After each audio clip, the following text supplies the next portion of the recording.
The first thing with Han is that they really enjoyed his character. So they decided to extend him in the fourth movie and make the fourth movie a prequel. So they said, all right, so what we're going to say is all the events of the fourth movie happened before the third movie. Keep in mind, before I lose you. No, you haven't lost me. I just disagree with. You watching a series of movies and you get through like maybe four of them. Then you get to number 5 and let's do a prequel.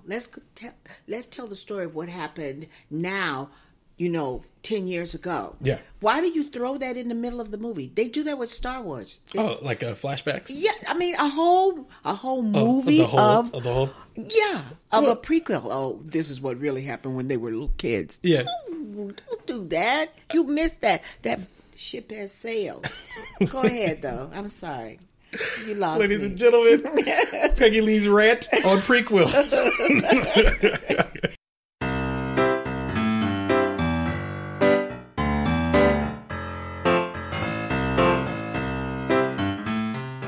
Welcome to yet another exciting episode of Time Well Spent with Ronald, the podcast nobody asked for, yet somebody is listening to.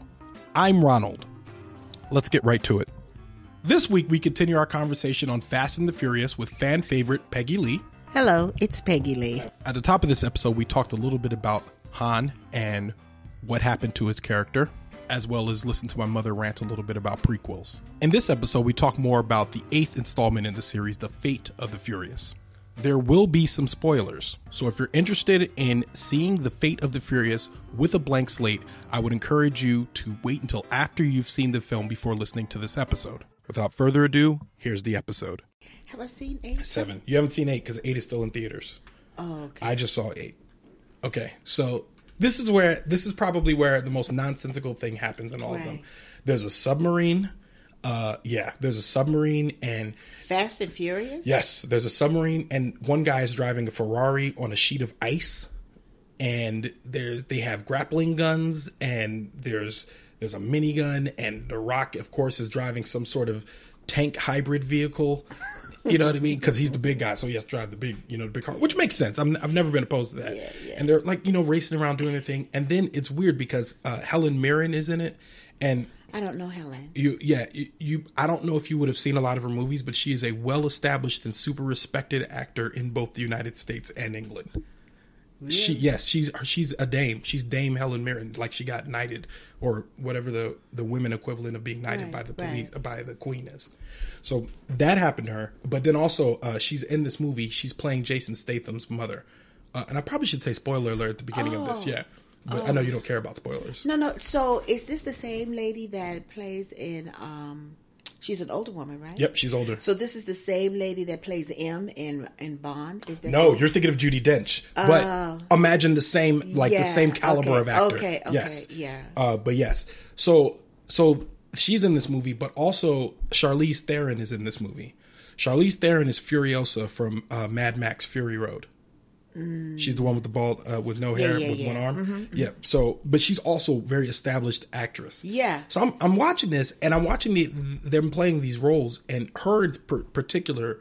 And I've realized I'm not really a fan anymore of like the super evil criminal. They'll be like, yes, and that's kind of what she's doing in this movie. Oh, she is? And it's not that exactly, but if you watch it, it's a version of that. It's basically her being like, well, is that what you want to do?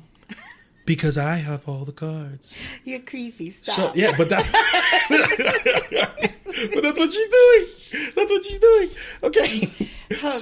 So the whole premise of this movie is that Dominique Toretto has turned bad. And now The Rock is leading Dominique Toretto's crew, and Dominique Toretto has switched over and joined Charlize Theron's crew. That's the hook of the trailer. However, it turns out, like the movie, and you learn this pretty quickly, he's doing this under duress, because what has happened is, strap in. All right, you ready? I'm strapped. All right. What has happened is, back in the 5th movie, so back in the 5th movie, when The Rock was going after them, when he was like, they were trying to get them to steal the safe steal the guy's safe out of the thing? Yeah.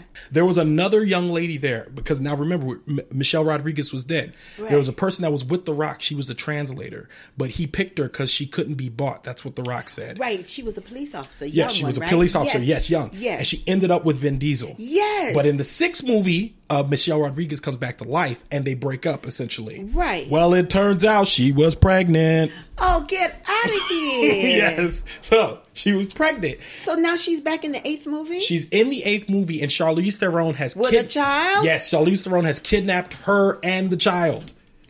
Oh, come on already. Thank you. At this point, I was like, what?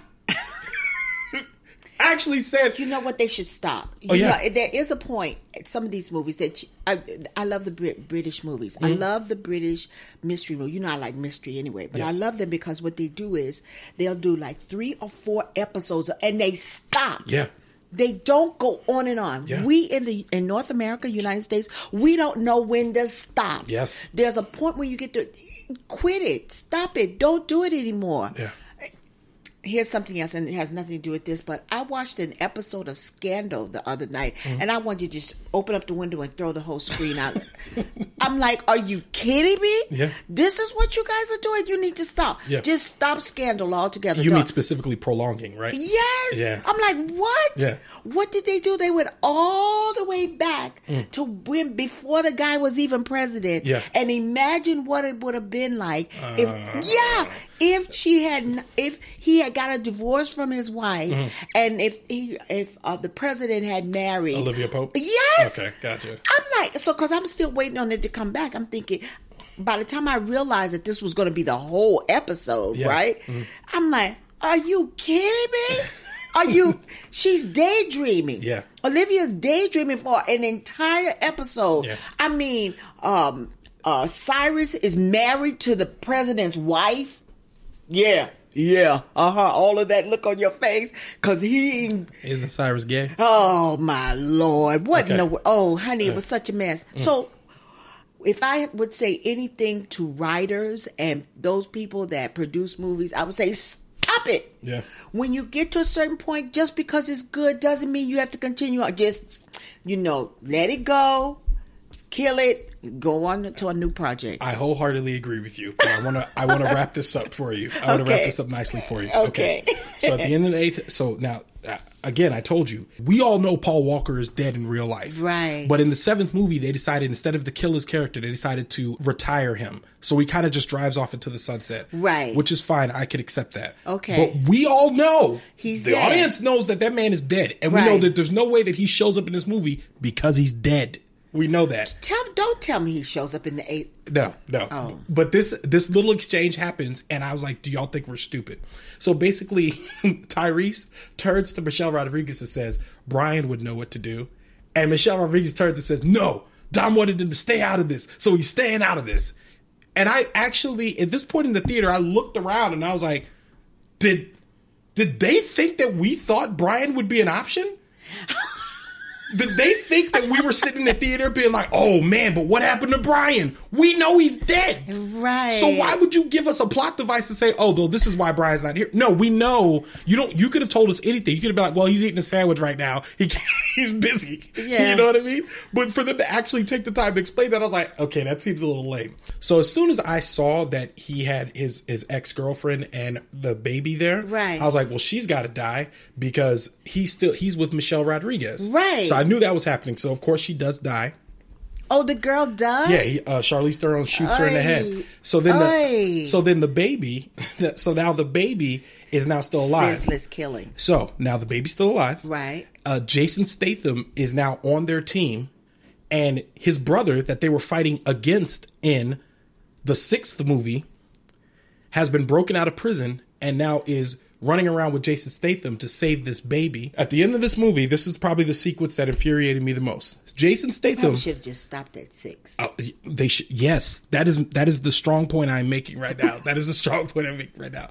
So then, at this point in the 8th movie, him and his brother, the bad guy, save this baby. Charlize Theron falls off the plane with a parachute so they can use her in the 9th movie, which is already confirmed to be being made. So you have to decide to stop watching them. I need to, so they'll stop making them, but I don't think I am enough. I think this needs to go viral, so people will be like, no, y'all need to stop doing this. Come up with something new. You're being ridiculous now. Just stop it altogether. So this is the end. So at the end, at the end of all these movies, they always have some stupid barbecue or something where Vin Diesel's like, oh, family. And everybody's like, family. Which always irritates me a little bit because I feel like they're milking it a little too hard. But I was always with it. I was with it in 1 through 6 because I was like, yeah, at the end of the day, they're family. 7 and 8, I was like, no. Because in 8th one, Jason Statham, who killed Han in cold blood, he killed him. Yes. Walks into this barbecue with Vin Diesel's baby. Oh, here's your baby, and they're like, yeah, everything's cool. They shake hands, and everybody's cool again. Are you serious? Yes. And then, so the whole thing, the whole premise of the movie, of this whole baby, was that she said his name, I call him Marco because I think the father should pick his actual name. So now we know that the baby doesn't have a name. Okay. So predictable. What do we think he's going to name the baby? Gets up to this barbecue, holds up the baby and says, yes, but why? Why does that even make sense? Think about, why does that make sense, Mom?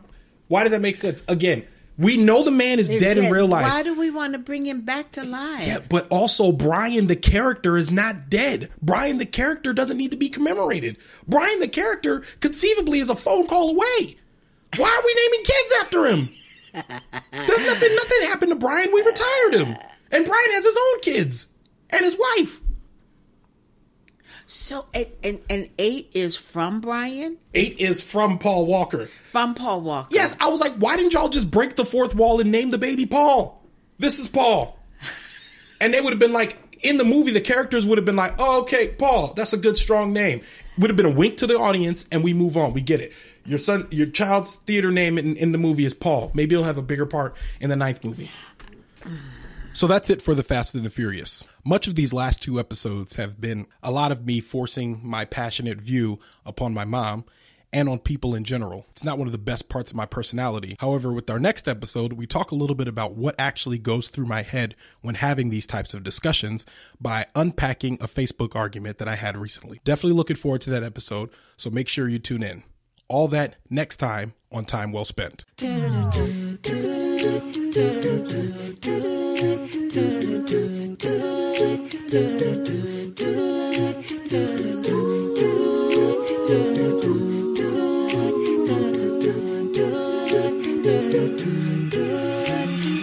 Time Well Spent with Ronald is a production of Oh It's Big Ron Studios. Creative support from Mass Potential and Ben Schallenberger. Special thanks to Peggy Lee Young. Theme music provided by royalty-free music from Ben Sound. Outro music provided by Michael Corte. Got a question about the show? Got some feedback? Follow me on Twitter at OHITSBIGRON. Time Well Spent will be back soon. Thanks for listening.